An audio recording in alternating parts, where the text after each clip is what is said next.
সুধী দর্শক বৃন্দ, আমার আজকের ভিডিওতে আমি ভারতে মৌর্য সাম্রাজ্যের প্রতিষ্ঠা এবং এর সাথে চাণক্যর অবদান নিয়ে পণ্ডিত জওহরলাল নেহেরু তার দ্য ডিসকভারি অফ ইন্ডিয়া বইয়ে যে লেখা লিখেছেন সেটি আমি আজকের ভিডিওতে বলবো।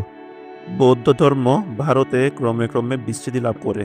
যদিও এটা মূলত ক্ষত্রিয় আন্দোলন, শাসক শ্রেণীর লোকেদের সঙ্গে পুরোহিতদের প্রাধান্য ও প্রথা পদ্ধতির বিরোধিতা লোকসাধারণের সহযোগিতা আকর্ষণ করেছিল। এ ধর্ম সাধারণের কাছে একটি সংস্কার আন্দোলন হয়ে দাঁড়ালো। কয়েকজন চিন্তাশীল ব্রাহ্মণও এতে যোগ দেয়, কিন্তু মোটের উপর ব্রাহ্মণেরা এর বিরোধিতা করেছিলেন এবং বৌদ্ধগণকে ধর্মদ্রোহী বলেছেন। বাইরে যা ঘটেছিল তা থেকে বেশি হচ্ছিল ভেতরে ভেতরে। বৌদ্ধ ধর্ম ও পুরাতন ধর্মের মধ্যে ক্রিয়া প্রক্রিয়ায় ক্রমাগত ব্রাহ্মণদের সমূহ ক্ষতি হতে লাগলো। 250 বছর পরে সম্রাট অশোক বৌদ্ধ ধর্ম গ্রহণ করে দেশে এবং বিদেশে শান্তিপূর্ণভাবে এ ধর্ম প্রচারের জন্য নিজের সমস্ত শক্তি নিয়োগ করলেন। এই 2 শতাব্দীতে ভারতবর্ষে অনেক পরিবর্তন ঘটেছিল। অনেক দিন ধরে দেশের নানা জাতির লোককে মিলিত করার এবং ছোট ছোট রাজ্য ও গণতন্ত্রগুলিকে একত্র করে নেবার চেষ্টা চলছিল। একটি কেন্দ্রীভূত রাজ্য স্থাপনের জন্য পূর্বেই যে প্রেরণা এসেছিল তা ভিতরে ভিতরে কাজ করছিল। এই সমস্ত হতে একটি শক্তিমান ও উন্নত সাম্রাজ্য গড়ে উঠল। উত্তর পশ্চিমে আলেকজান্ডারের আক্রমণের ফলে এই কাজটি শেষের দিকে একটু দ্রুত অগ্রসর হয়েছিল। ঠিক সেই সময়ে দুজন এরূপ শক্তিমান ব্যক্তির অভ্যুদয় হলো, যারা এই পরিবর্তনের নাড়াচাড়ার সুযোগ নিয়ে ইচ্ছামতন রাজ্য গুছিয়ে নিলেন। এরা হলেন চন্দ্রগুপ্ত মৌর্য আর তার বন্ধু অমাত্য ও উপদেষ্টা ব্রাহ্মণ চাণক্য। এই দুজন ভালোই মিলেছিলেন। উভয়ই মগধের পরাক্রান্ত নন্দ রাজ্য হতে নির্বাসিত হয়েছিলেন। এ রাজ্যের রাজধানী তখন ছিল বর্তমান পাটনায়। এরপর তারা তক্ষশিলায় যান এবং সেখানে আলেকজান্ডার যে সকল গ্রিকদের রেখেছিলেন তাদের সংস্রবে আসেন। চন্দ্রগুপ্ত আলেকজান্ডারের দেখা পেয়েছিলেন। তার কাছ থেকে তার দেশ জয় ও গৌরবের কথা শুনে সেই প্রকারের কীর্তির জন্য চন্দ্রগুপ্তের অন্তঃকরণ ও উচ্চাভিলাষে পূর্ণ হয়। তারা তাদের উদ্দেশ্য সাধনের জন্য অনেক পরিকল্পনা তৈরি করেন এবং সেগুলোকে কাজে খাটানোর সুযোগের জন্য অপেক্ষা করতে থাকেন। শীঘ্রই সংবাদ এলো যে ব্যাবিলনে আলেকজান্ডারের মৃত্যু হয়েছে।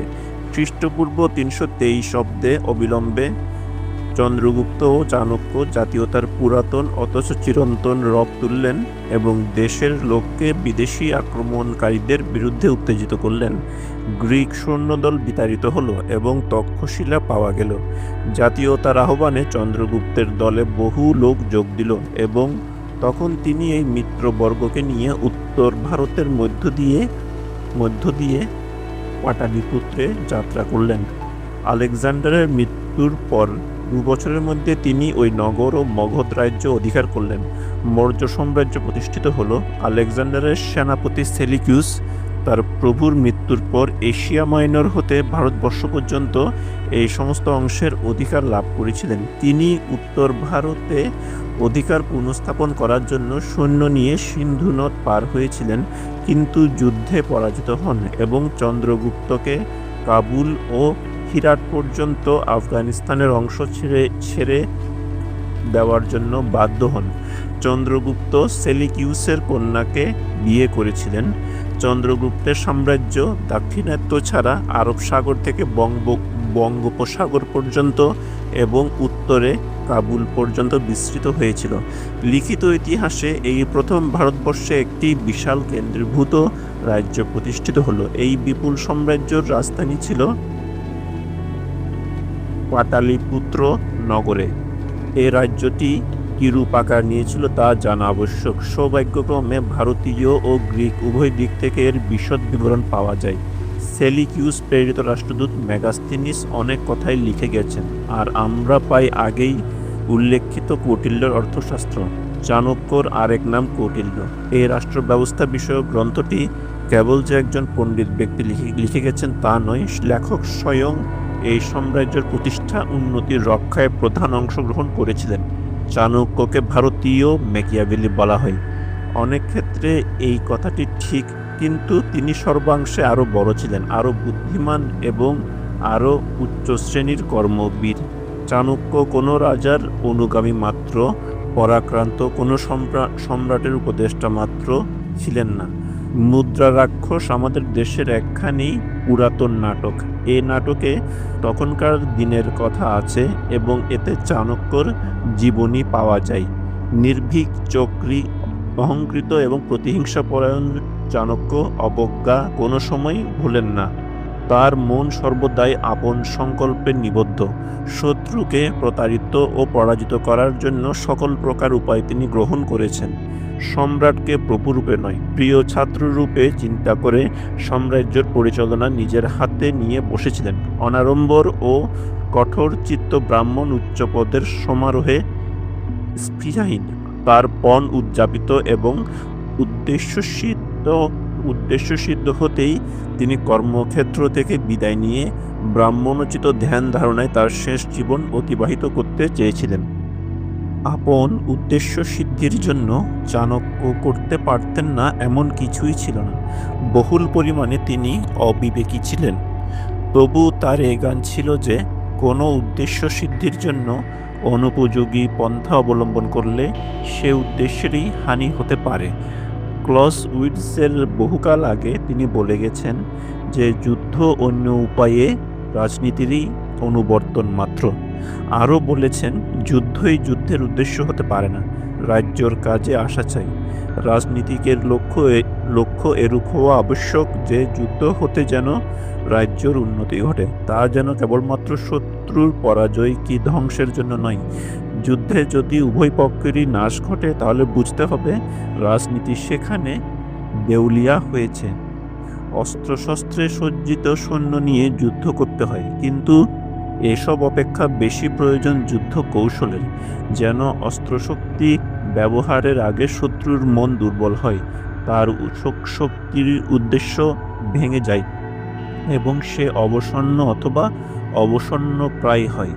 চাণক্য আপন উদ্দেশ্য সিদ্ধির পথে অবিবেকী ও কঠোর ছিলেন সত্য, কিন্তু তিনি কোনোদিনই ভোলেননি যে বুদ্ধিমান উচ্চাশয় শত্রুকে দমন করা অপেক্ষা তাকে স্বপক্ষে আকর্ষণ করা ভালো। তার শেষ বিজয় তিনি শত্রু সৈন্যর মধ্যে অশান্তির বীজ বপন করে লাভ করেছিলেন, এবং কথিত আছে যে এই জয়ের সময়ই প্রতিপক্ষের রাজার প্রতি উদারতা দেখাবার জন্য চন্দ্রগুপ্তকে প্ররোচিত করেছিলেন। শোনা যায় চাণক্য নিজের উচ্চপদের পরিচায়ক দণ্ডটি স্বয়ং ওই প্রতিপক্ষ রাজার মন্ত্রীর হাতে তুলে দেন, কারণ ওই মন্ত্রীর বুদ্ধিমত্তা ও বৃদ্ধ প্রভুর প্রতি অনুরক্তি দেখে তিনি মুগ্ধ হয়েছিলেন। এভাবে পরাজয়ের মালিন্য ও অনমাননায় এই ঘটনার পরিসমাপ্তি হয়েছিল পুরাই হৃদ্যতা স্থাপনে। এর ফলে প্রধান শত্রুকে কেবলমাত্র পরাজিত না করে তাকে বন্ধুভাবে লাভ করাই রাজ্যের ভিত্তি সুদৃঢ় ও স্থায়ী হয়েছিল।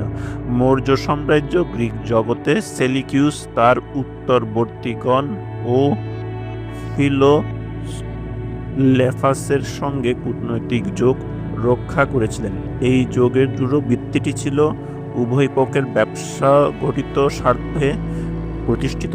স্ট্রাবো বলেন যে কাস্পিয়ান ও কৃষ্ণ সাগরের পথে ভারতীয় পণ্য যে ইউরোপে যেত তাতে মধ্য এশিয়া তখন উর্বর ও সমৃদ্ধ ছিল। এর সহস্রাধিক বছর ধরে এ স্থান শুকিয়ে যেতে শুরু করে। অর্থশাস্ত্রে উল্লেখ পাওয়া যায় যে রাজার অশ্বশালায় আরব দেশীয় ঘোড়া থাকত। সুধী দর্শকবৃন্দ, আমার আজকের এই ভিডিওটি এখানেই সমাপ্ত হলো। যদি আমার ভিডিওটি আপনাদের ভালো লাগে তাহলে আমার ভিডিওটিকে লাইক এবং কমেন্ট করবেন এবং আমার চ্যানেলটিকে সাবস্ক্রাইব করবেন।